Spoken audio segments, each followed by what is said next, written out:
Bismillahirrahmanirrahim. Assalamu alaikum dear students. Welcome to the class CS 312 Theory of Automata and Formal Languages, lecture of 14th June 2021 Monday.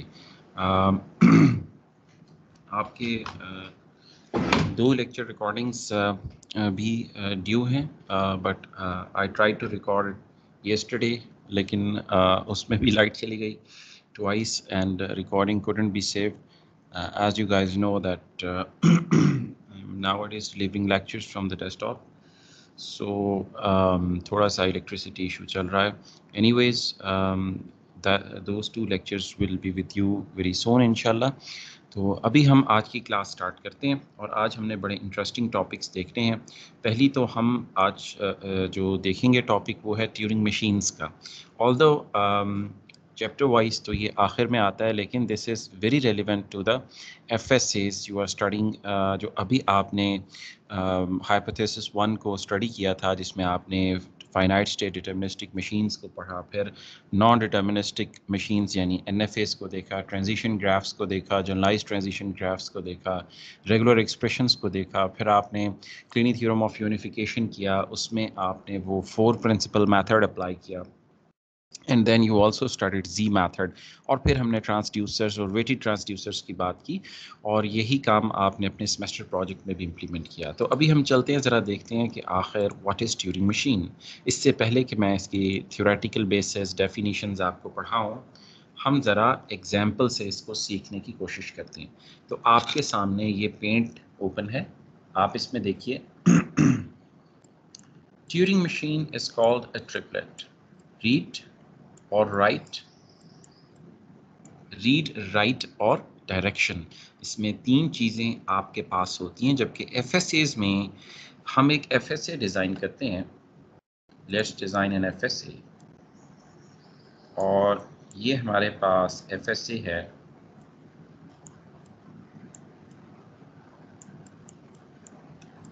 Start with A into A plus B closure का FSA है. Definitely इसमें जब आप देखोगे कि अगर आपने ए से स्टार्ट नहीं किया तो you will go to the D. ठीक है, A into A plus B closure का एफएसए है. इसके इक्विवेलेंट हम एक डिटर्मिनिस्टिक ट्यूरिंग मशीन डिज़ाइन करते हैं. तो ट्यूरिंग मशीन में क्या होगा स्टूडेंट्स, इसी को हम चेंज कर सकते हैं. ये आपने ए रीड किया, अब आप क्या राइट करेंगे. मैं फ़िलहाल गेमा आप देख चुके हैं ट्रांसड्यूसर्स के अंदर. हाइपोथेसिस 1 में जो सुपर सेट है, all other machines we started, that's a TM, that's a Turing machine, and we can call it a computer as well. ठीक है, तो इसके अंदर आप आउटपुट यानी कि गेमा दे सकते हैं. फिलहाल मैं for the sake of simplicity I am fixing it to the letter, same letter as we are reading. और फिर डायरेक्शन. फिलहाल जो आपकी डायरेक्शन होती है, unidirectional graph finite state deterministic machines पढ़ते रहे हैं, उसको हम राइट बोलते हैं. ठीक है, वी कॉल इट आर.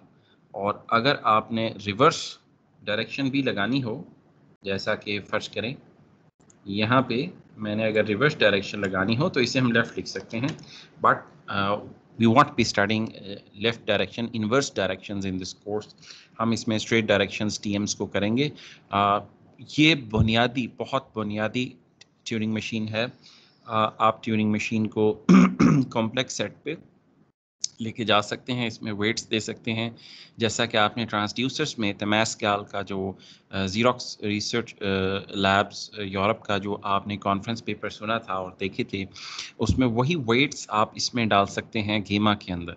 गेमा में आप अपना पूरा मैथमेटिकल मॉडल बनाकर तो अप्लाई कर सकते हैं. ठीक है, यानी कि आपको क्या आउटपुट मिलेगी. सिमिलरली हम सिग्मा के अंदर भी पूरा एक मैथमेटिकल मॉडल, एक थ्योरेटिकल मॉडल दे सकते हैं, लेकिन वो हम जो है थोड़ा सा एडवांस कंप्यूटेशन थ्योरी के अंदर हम अपने मैथमेटिकल मॉडल्स जो हैं अप्लाई करते हैं सिंपल मशीन्स में। अभी आप यही काम कर रहे हैं, लेकिन आप सेमेस्टर प्रोजेक्ट में कर रहे हैं, लिमिटेड स्केल पे कर रहे हैं। इसके जो प्रॉब्लम्स सॉल्व करने होते हैं आपको, जहाँ पे आपको एक पूरा थ्योरेटिकल मॉडल सिग्मा पे और थ्योरेटिकल मॉडल गेमा पे, और डायरेक्शन में इन्वर्स डायरेक्शन यानी कि लेफ्ट डायरेक्शंस भी आप रीड करते हैं, वो आप एमएससी लेवल पे एडवांस कंप्यूटेशन थ्योरी के अंदर आप इस तरह के प्रॉब्लम्स को एज अ कॉमन सॉल्व करेंगे। फिलहाल आप इसको सेमेस्टर प्रोजेक्ट के अंदर वेटेड ट्रांसड्यूसर्स के अंदर स्टडी कर रहे हैं, जहाँ पे आपने गेमा के लिए एक मैथमेटिकल मॉडल या थ्योरेटिकल मॉडल या एक एक्सपर्ट इंजन डिज़ाइन किया है। होपफुली आपने कर लिया होगा और आपने मुझे कल भेजा भी होगा, तो वो चीज़ आपने करनी है। ओके, इसी तरह आप स्टूडेंट्स देखें आप इसे कि हम इसको how can we change it. We can change it like this. आप देखें मैं सेम लेटर गेमा में लिख रहा हूँ, डायरेक्शन में दे रहा हूँ राइट। इसी तरह से मैं we can write for B. B आपका एफएसए में था, हमने for the sake of simplicity same letter को रेप्लिकेट किया और यूनी डायरेक्शन को हमने सपोर्ट किया। Same will be the case with this A R, B R, and B R. Now, if you look at the transition table, what will happen to the delta I? तो delta I में हमारे पास एक तो states आ गए, states को नाम दे लेते हैं 1, 2 and D. So we write here states -1, 2 and D.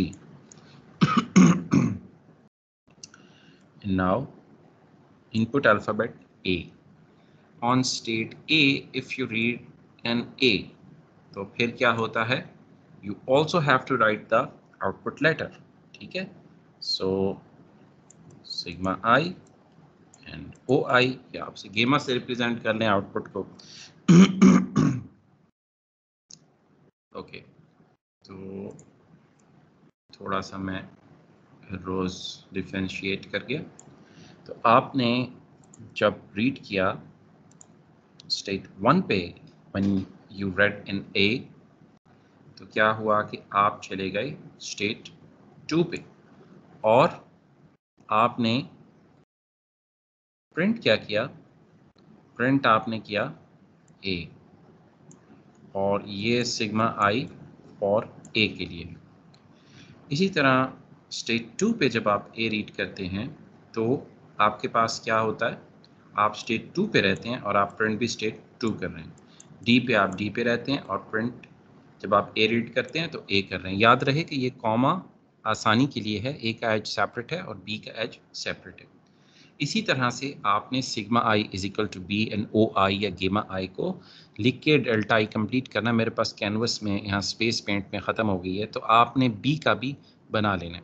इसके साथ हमारे पास ट्यूरिंग मशीन की में आपके पास जो फ्लेक्सिबिलिटी होती है, that is these are tapes, you have tapes, और टेप्स में आपके पास सेल्स हैं। You have tapes and you have cells, ठीक है। ये आपके पास टेप्स और सेल्स आ गए, ओके। एक आपके पास सिग्मा आई की और एक ओ आई की टेप होती है। अब आप इसमें देख सकते हैं लेफ़्ट टू राइट ये ग्रो करती हैं और ये इनफाइनाइट इन्फिनिटी को जाती हैं। टेप्स की हमने कोई मेमोरी की लिमिट नहीं लगाई होती कंप्यूटर थ्योरी के अंदर। और इसमें आप देखें कि आप जो स्ट्रिंग रन करेंगे, ज़रा इस मशीन पे स्ट्रिंग रन कीजिए ए बी, तो ए बी। बाकी हम जितने भी खाली सेल्स होते हैं उनको एम्प्टी नहीं छोड़ सकते, उसमें हमें कोई ना कोई लेटर डालना पड़ता है, तो हम एक डेल्टा डाल देते हैं उसमें, विच लीड्स टू इन्फिनिटी। तो आप ए के अगेंस्ट आपके पास देखें गेमा में आप क्या जनरेट कर रहे हैं, you are also generating A B, ठीक है। अच्छा, ट्यूरिंग मशीन के अंदर एक इंटरेस्टिंग चीज़ होती है, दैट इज़ कॉल्ड पॉइंटर और योर हेड। ठीक है, इसको हम हेड बोलते हैं। ये हेड रीड कर रहा होता है। इसने देखें पहला ए रीड करेगा, फिर ये ए क्रॉस हो जाएगा, फिर हेड यहाँ पे आ जाएगा। ठीक है, पहला ए रीड करेगा, आउटपुट में पहले सारे के सारे डेल्टा होंगे या कोई ख़ास सिग्मा होगा, जो कि ऐसा सिग्मा जो सिग्मा आई से रिलेटेड ना हो। ट्यूरिंग मशीन का सिग्मा क्या है? A B. तो उसमें एप्सिलॉन और लैम्डा भी आ सकता है। आपने उसके अलावा कोई भी सिग्मा से इनपुट और आउटपुट टेप को फिल कर देना। तो हेड मूव करेगा, शुरू में आउटपुट टेप एम्प्टी होगी। जब ये दूसरा ए रीड करेगा तो दूसरा ए आ जाएगा, पहले ए के बाद पहला ए आ गया था, फिर हेड यहाँ पे मूव कर जाएगा। जब ये इसको रीड करेगा तो यहाँ पे बी आ जाएगा। ठीक है, अब ये तो हो गई जी आपकी बेसिक्स कि ट्यूरिंग मशीन आपके पास किस तरह से काम करती है। सो आप एक फाइनाइट स्टेट डिटर्मिनिस्टिक मशीन को with the addition of output letter direction, यानी it's a triplet. Turing machine is a triplet, remember. और आपके पास एक इनपुट टेप है और एक आउटपुट टेप है। आप इन दोनों टेप्स के ज़रिए ये काम कर सकते हैं और किसी भी एफएसए को बहुत आसानी से डिटर्मिनिस्टिक DTM, ये आपके पास don't mind my language because मैं माउस से लिख रहा हूँ, DTM जो है डिटर्मिनिस्टिक ट्यूरिंग मशीन है। जिस तरह से non deterministic finite state automata या NFAs होते हैं, इसी तरह नॉन डिटर्मिनिस्टिक TMs भी होती है। तो स्टूडेंट्स, ये तो हो गया आपके पास पहली example. We are going to save it as JPEG image on the desktop. So ये TM की एग्जाम्पल होगी। अब हम चलते हैं यहीं पर ही न्यू पिक्चर की तरफ। आपके पास किसी भी ट्यूरिंग मशीन के अंदर ऑपरेशन आ सकता है किसी भी लेवल पे। जैसा कि क्या ऑपरेशन हो सकते हैं? आसान ऑपरेशंस हैं। I for insert, D for delete. ठीक है, इसी तरह से A फॉर अपेंड या R फॉर रिप्लेस। ये आप पूरा नाम लिख सकते हैं, रिप्लेस, D और I। तो ये डिपेंड करेगा आपका मार्कर कहाँ पे है। ठीक है, जहाँ पे आपका हेड होगा टेप में, वहीं पे इंसर्ट और डिलीट की जो ऑपरेशन है वो परफॉर्म हो सकते हैं। लेकिन जैसा मैंने कहा कि जब हम मैथमेटिकल मॉडल डिज़ाइन करते हैं या थ्योरेटिकल मॉडल डिज़ाइन करते हैं, ये तो बहुत बुनियादी फंक्शन है, इंसर्ट, डिलीट और अपेंड, जो आपने लिंक लिस्ट पढ़ी होंगी डेटा स्ट्रक्चर में, उसमें भी परफॉर्म किए होंगे। So we are basically not interested with that. जैसा आप वेटेड ट्रांसड्यूसर्स में अब आप अपने प्रोजेक्ट के साथ कर रहे हो, उसके अंदर आप एक आउटपुट में गेमा में आप वेट्स अटैच कर रहे हो। सो ट्यूरिंग मशीन में आप कोई भी प्रोसेसिंग परफॉर्म कर सकते हैं, किसी भी लेवल पे यू कैन डू प्रोसेसिंग। आप कहीं भी रास्ते में स्टेज पे जाते हुए यहाँ पे you can attach a processor, और फिर इस प्रोसेसिंग करने के बाद आप दूसरी स्टेट पे जा सकते हैं। You can go to the other state. So यहाँ पे आप पूरा एक TM थ्योरेटिकल मॉडल, ठीक है, THMO डाल सकते हैं, फुल थ्योरेटिकल मॉडल, जिसे आप टमास्कैल की मुताबिक वेट्स भी कह सकते हैं। जैसे मैंने बताया कि Turing machine is a super machine of all machines you have studied yet. So it accommodates each and everything। तो इसमें आपके ट्रांसड्यूसर्स भी आ गए, आपके TG भी आ गए, आपके FSAs भी आ गए, आपके NFAs भी आ गए। हाँ, इसमें अलबत्ता ये ज़रूर है कि TM भी डिटर्मिनिस्टिक होती है और नॉन डिटर्मिनिस्टिक होती है। जो डिटर्मिनिस्टिक TM है, we can convert it into computer code, और आप किसी कंप्यूटर को DTM का नाम भी दे सकते हैं सेफली। कंप्यूटर भी इनपुट, प्रोसेस, आउटपुट या ट्रांसड्यूसर की फंक्शंस को परफॉर्म करता है, इनपुट को आउटपुट में ट्रांसफॉर्म करता है थ्रू अ थ्योरेटिकल मॉडल। ठीक है, जो उसका इलेक्ट्रॉनिक्स का पार्ट है वो सिस्टम इंजीनियरिंग में के स्टूडेंट्स जो हैं उसको थॉरली स्टडी करते हैं। आपके लिए उसमें कोर्सेज ज़रूर हैं, बुनियादी इंट्रोडक्टरी कोर्सेज, जैसा कि डिजिटल लॉजिक एंड डिज़ाइन आप पढ़ रहे हैं आजकल, इसी तरह से आई थिंक आपने फर्स्ट ईयर में पढ़ा होगा, DLD है, आपके पास computer organisation and assembly language है, और आपके पास कंप्यूटर आर्किटेक्चर का कोर्स है।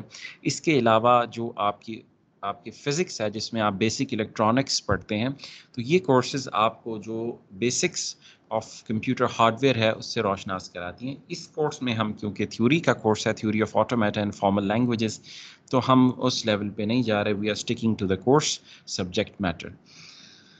सो यहाँ पे स्टूडेंट्स हमने ट्यूरिंग मशीन को डिफाइन भी कर लिया, साथ हमने उसको एसोसिएट किया कंप्यूटर की डेफिनेशन के साथ, और हमने ये देखा कि कैसे हम एक FSM को एक DTM के अंदर नीटली ट्रांसलेट कर सकते हैं। सो आपका वो नॉलेज जो आपने पढ़ा FSS को बनाने के लिए, आप सेफली DTM को की कंस्ट्रक्शन में उसको इस्तेमाल कर सकते हैं। तो आगे जो लेक्चर्स आपको मिलेंगे उसमें इंशाल्लाह हम DTM की डेफिनेशन भी देख लेंगे कि it's a 5 tuple and triplet. 5 tuple triplet है DTM। जो डिटर्मिनिस्टिक ट्यूरिंग मशीन है उसमें 3 ऑक्स नोड्स भी आपको मिलेंगे, और जो नॉन डिटर्मिनिस्टिक है वो NFA की तरह है। फ़र्क सिर्फ इतना है कि it's a triplet, it contains input and output tapes, और आप इसमें थ्योरेटिकल मॉडल्स भी डाल सकते हैं, जिसमें जो आपके टेक्स्ट बुक के राइटर हैं डैनियल आई ए कोहन, उन्होंने सिर्फ एग्जाम्पल देने के लिए इंसर्ट, डिलीट और अपेंड के 3 फंक्शंस शो किए हैं। यहाँ पर मैं एक इजाफा करता चलूँ कि DTM के अंदर टेप्स की भी लिमिट नहीं है, आप 2 से ज़्यादा टेप भी इस्तेमाल कर सकते हैं सेम मशीन के ऊपर। उधर मैं आपको आज की क्लास में नई एग्जाम्पल दूंगा। ऑल्दो जैसा मैंने आपको बताया कि हम सिंपल DTMs करेंगे, जिसमें हम ट्रिपलेट के अंदर जो है डायरेक्शन, यूनी डायरेक्शन को ही पढ़ेंगे, और हम थ्योरेटिकल मॉडल्स का इस्तेमाल इसमें नहीं करेंगे। वो आप अपने सेमेस्टर प्रोजेक्ट में लिमिटेड कैपेसिटी में वेटेड ट्रांसड्यूसर्स के अंदर ऑलरेडी परफॉर्म कर रहे हैं। तो अगर हम थोड़ा सा सिलेबस की तरफ जाएं, now let me open the folder और हम देखते हैं।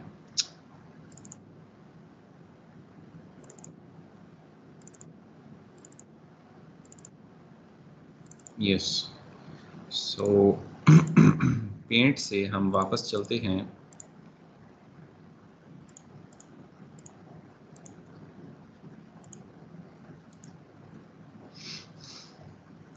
ये देखिए, आपको यहाँ पर सिलेबस नज़र आ रहा होगा। अब I have shared it with you guys. तो अभी हम देखें, ये हमने आज इंट्रोडक्शन टू ट्यूरिंग मशीन हमने किया है, और एप्लीकेशन ऑफ ट्यूरिंग मशीन्स, उसमें आपने अभी सिर्फ इसकी बुनियादी एप्लीकेशन लेक्चर 1 में पढ़ी थी, जो कि थे कंप्यूटर्स। और क्योंकि ये आपके पास हाइपोथेसिस 1 जो आप बिल्ड कर रहे हैं, और आपने डेफिनेटली उसका प्रूफ भी अब तक कर लिया होगा, तो जो एप्लीकेशंस आपकी FSMs की हैं, NFA की हैं, TG की हैं, GTG की हैं, REs की हैं, AEs की हैं, क्लिनी थ्योरम की हैं, जी मैथड की हैं, और आपके पास ट्रांसड्यूसर्स की हैं और वेटेड ट्रांसड्यूसर्स की हैं, ठीक है, मूर एंड मीले की हैं। वो सारी की सारी applications are valid for the TM, ठीक है। तो introduction to TM and application of TM, ये जो आपको तीसरा पॉइंट नज़र आ रहा है, basics of complexity and computation theory, तो इसको हम आखिरी लेक्चर में फर्दर सोर्सेज ऑफ लर्निंग के साथ इस कोर्स के लास्ट लेक्चर में इस तीसरे वाले टॉपिक को हम कवर अप करेंगे। ऑल्दो आपके लिए जो ट्यूनिंग मशीन है और एप्लीकेशन ऑफ ट्यूनिंग मशीन है, जो इसकी बेसिक्स हैं, वो जैसा कि आज की क्लास में मैंने आपको पढ़ाई हैं, तो हम इसके इंट्रोडक्शन पे रहेंगे। एडवांस ट्यूरिंग मशीन्स आप पढ़ेंगे।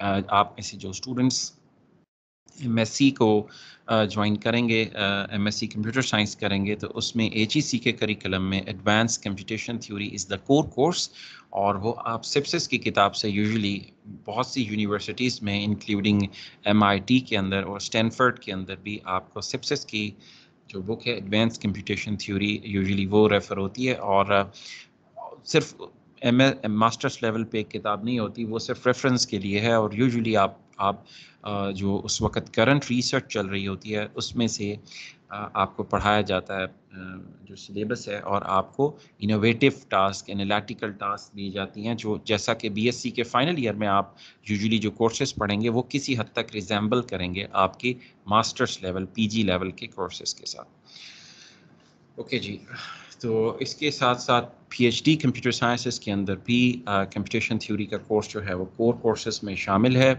AGC का जो रिकमेंडेड करिकुलम है, तो it will go along with you in computer sciences. तो यहाँ पे इस कोर्स में हमने इसका इंट्रोडक्शन करना था, जो कि आज हमने कंप्लीट किया स्टूडेंट्स। और जैसा कि आपको पता है कि हम अपना यूनिफिकेशन भी कर चुके हैं और TM को भी देख चुके हैं। तो आपके पास जो मिड टर्म का सिलेबस जो आपने कैंपस पर आना है वो ऑब्वियसली 8 वीक्स का होगा, और वो पहले 7 चैप्टर्स तक, यानी कि आपकी क्लिनिक थ्योरम ऑफ यूनिफिकेशन तक आपका मिड टर्म का सिलेबस है। और फाइनल के अंदर ऑब्वियसली फिर उसके बाद 7 चैप्टर से ऑनवर्ड्स जो हैं आ जाती हैं। लेकिन जब आप इस कोर्स को पूरा कर लेंगे तो आपको आइडिया होगा कि it's just like a programming course. जिस तरह से C++ में अगर आपने मिड टर्म का सिलेबस फंक्शंस तक है और फाइनल के अंदर आपने फाइल्स पढ़ ली हैं, और इसके साथ ऑब्जेक्ट ओरिएंटेड प्रोग्रामिंग में क्लासेस कर लिए हैं और आपने स्ट्रक्चर्स कर लिए हैं, तो आप जो बुनियादी कंट्रोल स्ट्रक्चर्स हैं, यानी लूप्स हैं और स्विच स्टेटमेंट है, उसको नहीं माइनस कर सकते। इसी तरह से आप देखोगे कि जो TM है उसमें FSM का इस्तेमाल है, उसको आप माइनस नहीं कर सकोगे। NFA है वो भी इस्तेमाल होगा, RE भी इस्तेमाल होगी। ऑल्दो हम उन चैप्टर्स को टच नहीं करेंगे, लेकिन आगे जो आपको टास्क मिलेंगी फाइनल टर्म में, वो एक हायरार्की और सीक्वेंस पे बेस करता है कोर्स, और वो आपको आगे भी करना होगा। तो और अगर आपकी वो बेस स्ट्रॉन्ग है तो आपको आगे समझना ये जो पोर्शन है ये आपको बहुत आसान लगेगा।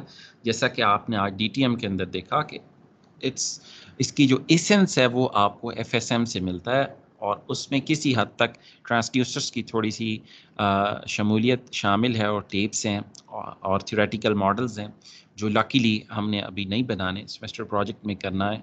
तो इसकी जो बेस है, जिनको FSM अच्छी हैं जिन स्टूडेंट्स के, वो इसको बड़ी आसानी से ग्रास्प भी कर लेंगे और इसको अप्लाई भी कर सकेंगे। तो इसकी एप्लीकेशन स्टूडेंट्स एवरीवेयर है। जो अभी आप सेमेस्टर प्रोजेक्ट बना रहे हैं उसमें आप जितनी टाइप्स ऑफ मशीन्स यूज़ कर रहे हैं, they all are TM as well as per hypothesis 1। जैसे हर FSA is also an NFA, is also a TG, is also a GTG। तो इसी तरह से every FSA is a TM, every NFA is a TM, every TG is a TM, whether DTM or NTM, ठीक है, it's another story. And every GTG is a TM, every transducer is a TM, every weighted transducer is a TM, ठीक है। तो TM is a super machine of all we studied, and all those applications which were valid for individual machines is collectively valid for the TM. तो ये दो topics हमारे syllabus से successfully cover हो जाते हैं। तो इंशाल्लाह अब आगे जो आपकी क्लास आएगी उसके अंदर हम इसको थोड़ा सा आगे लेके चलेंगे। तो इसको मैं यहाँ पे क्लोज करता हूँ, और ओके। तो स्टूडेंट्स, हमने जो अब TM के बाद आगे हमने स्टडी करना है वो एक बहुत ही आसान और इंटरेस्टिंग टॉपिक है, ग्रामर का। आपने पहले पढ़ी थी जी सिर्फ रेगुलर लैंग्वेजेस या रेगुलर ग्रामर्स। अब हम थोड़ा सा उसके सुपरसेट की तरफ चलते हैं। मशीन्स में तो हम हाइपोथेसिस 1 बिल्ड कर ही रहे हैं, लेकिन इसी तरह से हम ग्रामर्स में भी हाइपोथेसिस जो है वो बिल्ड कर सकते हैं। RE at the bottom and CFG, जिसका पुराना नाम था बैकस नॉर फॉर्म, हम जो पढ़ना चाह रहे हैं ये सिंटैक्स एनालिसिस आपने अभी रहने देना। ये सिंटैक्स एंड सेमांटिक्स हम पढ़ाते हैं प्रोग्रामिंग लैंग्वेजेस के अंदर और कंपाइलर कंस्ट्रक्शन के अंदर। उसमें टूल कॉन्टेक्स्ट फ्री ग्रामर्स का ही इस्तेमाल होता है। आप CFG पर फोकस कीजिए। आपकी बुक में भी सिंटैक्स और सेमांटिक एनालिसिस अभी नहीं है। आगे BSc में ही आपके 2 कोर कोर्सेज आने हैं, PL एंड कंपाइलर। और अभी जो UET का रिवाइज्ड करिकुलम है उसमें ये दोनों एक ही सेमेस्टर के अंदर उन्होंने डाल दिए, तो उसमें आप इसको स्टडी कर सकोगे। तो ये है आपके पास रेगुलर ग्रामर्स के बाद या आरीज के बाद context free grammar, and this is very simple. ठीक है, अच्छा अब इसमें ये है कि आपने मैथमेटिकल जो टर्म्स होती हैं, टर्मिनोलॉजीज होती हैं, ठीक है, उनको किस तरह से कंप्यूटर की ज़बान में लिखा जा सके। अभी मैं इलेक्ट्रॉनिक कंप्यूटर या कोडिंग की बात नहीं कर रहा हूँ क्योंकि इस कोर्स में हम वहाँ पे नहीं जा रहे हैं, we stick to the theory. तो कंप्यूटर की जो फॉर्मल लैंग्वेजेस हैं, आपको पहले से पता है कि ये सिंटैक्टिक लैंग्वेजेस हैं, सिंटैक्स बेस्ड हैं, सिमेंटिक्स पे इतना फोकस नहीं करती। एब्स्ट्रैक्ट लैंग्वेजेस सिमेंटिक्स पर फोकस करती हैं। ठीक है, तो मैं इसकी डेफिनेशन से पहले आपको एक एग्जांपल की तरफ लिए चलता हूँ। इतना बताना इसमें ज़रूरी होगा कि इसमें कुछ टर्मिनल्स होते हैं। CFG is composed of three things: terminals. The symbols that cannot be replaced by anything are called terminals. जैसे आपके कांस्टेंट्स होते हैं प्रोग्रामिंग के अंदर, कांस्टेंट्स में आप कोई वैल्यू प्लेस नहीं कर सकते, so terminals are equivalent to constants. Non terminals, the symbols that must be replaced by other things are called non-terminals. ऐसे ऐसी एस्पेक्ट या ऐसी चीज़ जिसमें आप कोई वैल्यू पुट कर सकें उसे हम नॉन टर्मिनल्स कहते हैं। जैसा कि प्रोग्रामिंग में आपके पास वेरिएबल्स होते हैं, ठीक है, तो नॉन टर्मिनल्स को आप वेरिएबल्स, टर्मिनल को कांस्टेंट समझने के लिए एज्यूम कर सकते हैं। Productions, these are rules, the grammatical rules are often called productions. जैसे आपने आरई के अंदर रूल्स देखे थे, a into A plus B closure, इसका क्या रूल है ग्रामर का? What is the must condition? What is the rule of this grammar? That every word in this language will start with a definite a. This is the rule. So context free grammars में भी हम must conditions, rules, hierarchy को देखेंगे जो कि constant होगी through out the language. ठीक है, फॉर्मल लैंग्वेजेस की ये क्वालिटी होती है कि आपका जो रूल है वो परसिस्ट करता है। जिस तरह से अगर a into A plus B closure है, इसका रूल है every word in this language starts with a definite a। तो पहले लफ्ज़ से लेके और इन्फिनिटी जो इस सेट का आखिरी लफ्ज़ होगा लैंग्वेज का, वहाँ तक ये रूल परसिस्ट करेगा, तभी हम इसे ग्रामर कहते हैं। ठीक है, ओके, तो ये आपके पास इसकी अभी डेफिनेशन को देखना चाहें तो देख लें। इसमें एक स्टार्ट सिंबल भी हुआ करेगा जिसको हम डिनोट इस किताब में एस से कर लिया करेंगे, ऑल्दो इसमें जो है वो अभी दूसरी बुक्स में दूसरा सिंबल भी इस्तेमाल हो सकता है बिकॉज स्टैंडर्डाइज सिंबल सेट नहीं है, you guys know from lecture 1। Okay, तो आपने स्टूडेंट्स अभी जो है आप जो मिड टर्म तक का सिलेबस था वो तो हमने बुक से ही फोकस किया था चैप्टर 7 तक। 8th चैप्टर से हम इसकी एप्लीकेशन के ऊपर फोकस करेंगे और बेसिक्स जो हैं वो आप बुक को रेफरेंस कर सकते हैं, लेकिन स्लाइड्स और जो प्रॉब्लम सेट मैं आपको क्लास में कराता हूँ या सेमेस्टर प्रोजेक्ट में एप्लीकेशन के लिए दूंगा, उसको आप ट्राई कर सकते हैं। ठीक है, और बुक को आप रेफरेंस के लिए स्टडी कर सकते हैं, लेकिन थॉरोली फुल चैप्टर आपने नहीं करना बिकॉज हम अपने सिलेबस के हिसाब से इसको पढ़ते जाएंगे। जो आपकी टेक्स्ट बुक है ये इस तरह से डिज़ाइंड है कि एक सेमेस्टर में या 2 सेमेस्टर्स के अंदर आप इसको पढ़ा सकते हैं। ठीक है, तो जो जिस तरह से प्रोग्रामिंग के अंदर आपने डिटेल एंड डिटेल से इंट्रो टू प्रोग्रामिंग शायद की हो, C++ में अगर की है, पाइथन में है तो फिर कोई और बुक इस्तेमाल की होगी, तो उसमें आपने देखा होगा कि आपने पूरी डिटेल की बुक जो है वो नहीं कवर की थी in that semester. So books जो हैं बाज़ औक़ात एक सेमेस्टर के लिए और बाज़ औक़ात 2 सेमेस्टर के लिए लिखी हुई होती हैं। जब आप 2 सेमेस्टर्स के लिए बुक को कवर कर रहे होते हैं तो यू हैव टू कवर जो आपके सिलेबस में टॉपिक्स हैं उनको आप कवर करते चले जाते हैं। तो पहले जो 7-8 चैप्टर्स थे वो तो कंप्लीट हमने किए हैं। आगे हम जिस तरह से आपका syllabus, course learning objectives defined हैं, हम उस हिसाब से आपके टॉपिक्स को लेकर चलेंगे उसी पेस पे। तो हमने इसमें इंट्रोडक्शन टू टीएम किया, एप्लीकेशन ऑफ टीएम किया, और अब हम देख रहे हैं लैंग्वेज रिकॉग्नाइजर्स में रेगुलर ग्रामर्स के बाद कॉन्टेक्स्ट फ्री ग्रामर्स। यहाँ पे मैं ये ऐड करता चलूँ कि कॉन्टेक्स्ट फ्री ग्रामर इसका कंपैरेटिवली न्यूअर नेम है जो 1980s में ज़्यादा पॉपुलर हुआ था। उससे पहले इसी ग्रामर को थोड़ी सी चेंज के साथ बैकस नॉर फॉर्म का नाम देते थे। ये 2 प्रोग्रामर्स थे, जॉन बैकस और नॉर, और इन्होंने फोर्ट्रैन और पैस्कल के ज़माने में जो है आई थिंक फोर्ट्रैन का कंपाइलर इन दोनों ने लिखा था BNF के अंदर। तो अभी कंपाइलर पे हम नहीं जाते, लेकिन मैं आपको हिस्ट्री बताता हूँ इस ग्रामर की कि दिस वाज कॉल्ड बैकस नॉरफॉर्म, और अभी इसका मॉडर्न नेम है कॉन्टेक्स्ट फ्री ग्रामर। तो जी इसमें टर्मिनल्स, नॉन टर्मिनल्स और प्रोडक्शंस होती हैं। अब ज़्यादा टाइम ज़ाया के बगैर मैं आपको एक एग्जांपल की तरफ ले जाता हूँ।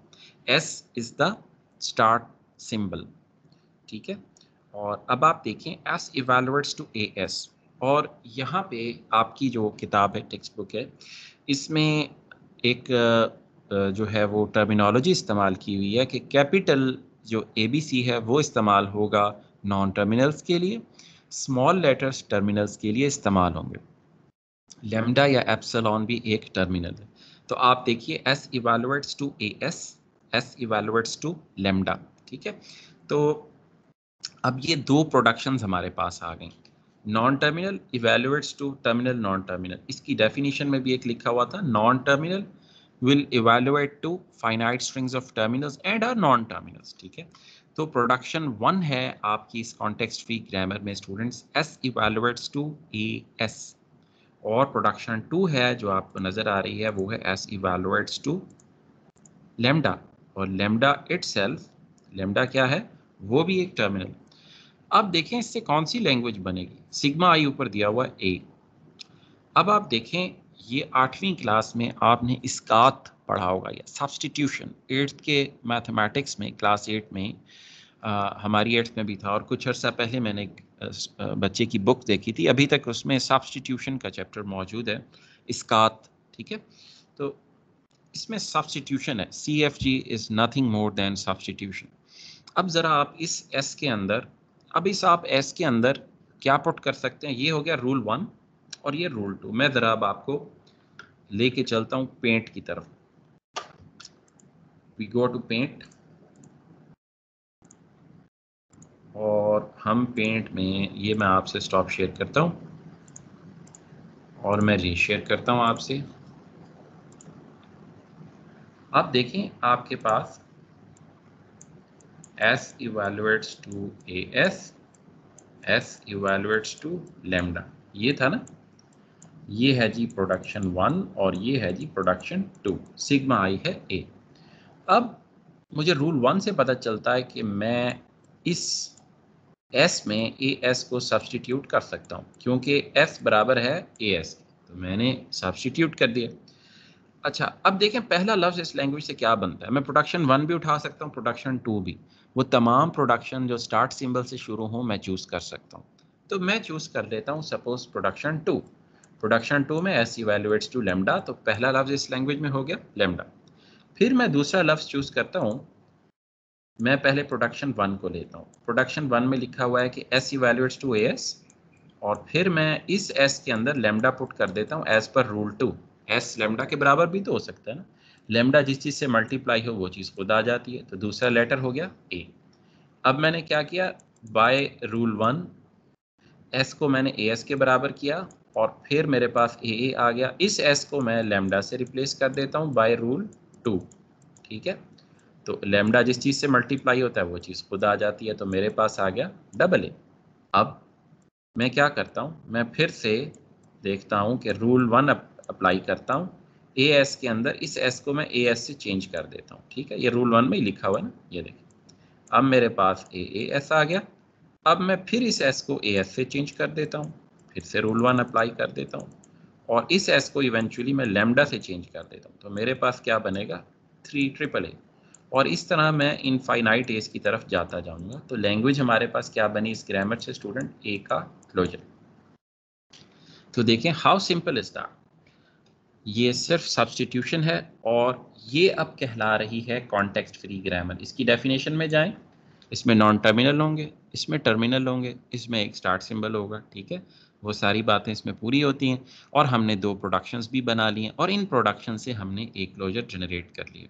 तो context free grammars are very interesting, और ये क्लिनी थ्योरम की तरह REs are tough, context free grammars are simpler. REs tough है और कॉन्टेक्स्ट फ्री ग्रामर्स आपके पास आसान है, ठीक है। तो इसी तरह से हम किसी और एग्जाम्पल की तरफ चलते हैं। आपने देखा कि कितनी आसानी से इसने कॉन्टेक्स्ट फ्री ग्रामर जो हैं उनको बना लिया।